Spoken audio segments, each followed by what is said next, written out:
It's been an unprecedented flying start in the Championship. Leicester, 10 wins out of 11. Ipswich, 9 wins out of 11.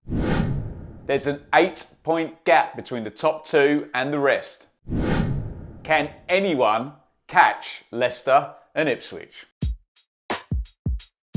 It's been a record-breaking start to the season for Enzo Maresca's Leicester City. Since the Championship rebrand in 2004, nobody has scored more points at the 11-game mark we've just reached than this current Leicester side. But this season doesn't just have one of the best starters in Championship history.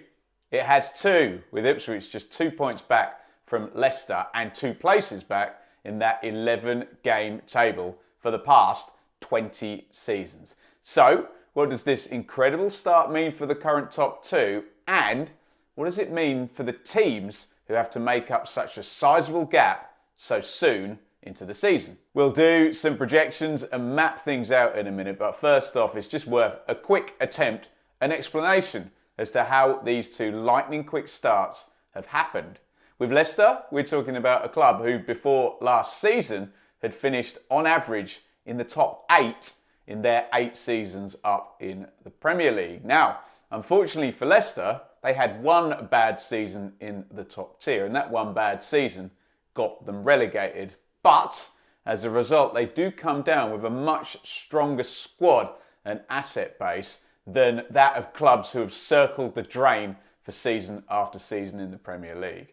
There are, of course, always issues for relegated clubs, but what we have learned is that a merely competent Year 1 parachute team will generally be in or around the top 4 in the Championship. A good one will generally be automatically promoted, and Leicester look like a good one, don't they? Maresca has got about the task quickly and efficiently. They've recruited strongly and have gone straight on a winning run. Right now, that winning run looks like extending for a fair while, maybe the majority of the season. Ipswich came from the opposite direction, getting promoted from League One last season. An aggressive January transfer window and an absurdly high standard at the top of the table catapulted Ipswich into an epic run to end the season with an absurd 87% win rate across the final 15 games. With other clubs changing managers and tactics, losing and replacing star players this summer, Ipswich kept everything pretty much exactly the same and rode that momentum up the level into the Championship.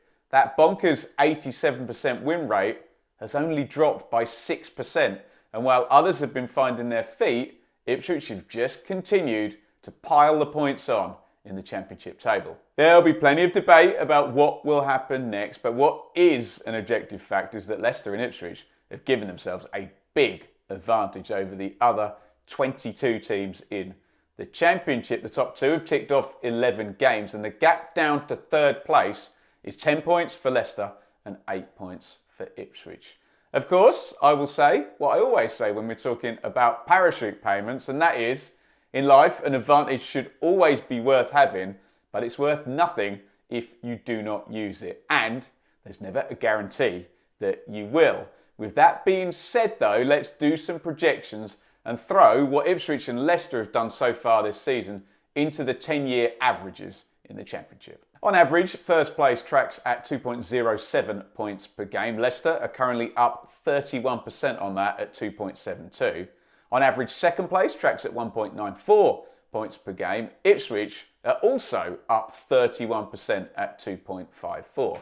History tells us it's a fairly safe bet to say that there'll be some kind of regression to the mean for sides so far above the normal average. If there isn't, then Reading's 106-point record is getting obliterated by 2 separate sides. Highly unlikely, I'm sure we'd all agree. So what would happen if Leicester and Ipswich regressed to the level of a mid-table team? Well, on average, 12th place tracks at a rate of 1.35 points per game, which would mean another 47.25 points for the remaining 35 games. That would take Leicester to 77.25 and Ipswich to 75.25. So, if the averages hold, then 12th place form over the remainder of the season would secure playoff football for both of the current top two. If Leicester and Ipswich regress to the level of a playoff team, they would be scoring 1.62 points per game to match the average for 6th place. Roll that out and we're adding on 56.7 points, taking Leicester to 86.7 and Ipswich to 84.7.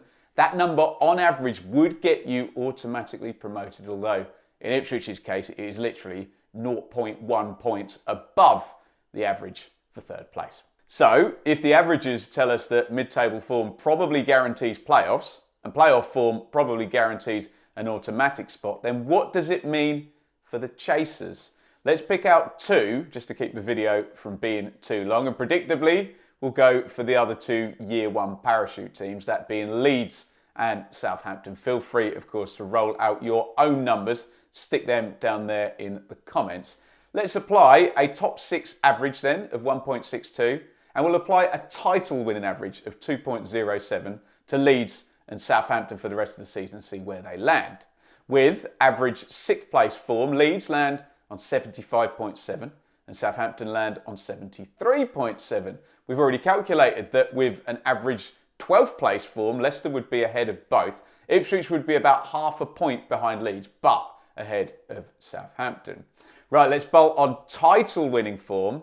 Leeds would land on 91.45 and Southampton 89.45 points. That would be enough to take down the 2 with top 6 form for the rest of the season, but it wouldn't be if Ipswich stayed with the top 3 average and Leicester with the top 4. Look, it's all averages and projections, but what is fair to say is that if Leicester and Ipswich only regress down to the 10-year level of a 4th place team, anyone chasing them is going to have to knock out title-winning form for the next 7 months to get past. And it's looking like bottom half form for the entire rest of the season is what it's going to take for either of the current top 2 not to end up in the top 6 and therefore miss out on the playoffs.